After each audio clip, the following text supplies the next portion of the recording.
Давай. Кажи ми, знаеш ли в момента в Съединените щати какво има? Съединения, къде знам. Съединените щати. И кой аз не знам. Сега не може да на село ли? Съединените щати какво има, знаеш ли? Какво да има, добре има, здраве има, това виж нашата такова. Знаеш ли избори какво означава? Сбори, за гласуване. Мекмета сега ще отива на факирите печи местото. Ще макат те станеше Бойко бързо по това него местото. Знам всичкото. Защото всички знам. Валентин спасал съм, ама Румен Петков не съм, не го познавам. Чакай сега да те питам. Барак Обама, знаеш ли кой е? Барак Обама. Аз съм чула, ама не знам кой то. Може да го... Кой?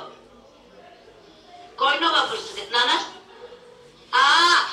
Ако не правите, отивам там.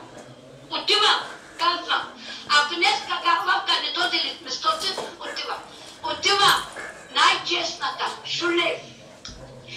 Да знаеш моя мъж, Николай Василев, взима парите, взима еврото, едно че не. Сима сега, ти знаеш ли Съединените щати какво е, знаеш ли?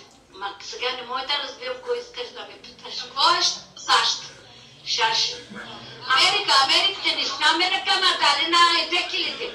Америка какво е? Американски не знам, ама турска знам, български се знам, ромски не знам.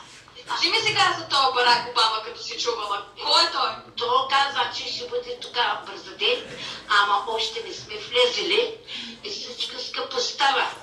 Ти виждала ли си го Барак Обама? Как изглежда той? Може да съм виждал, не мога да помним кой.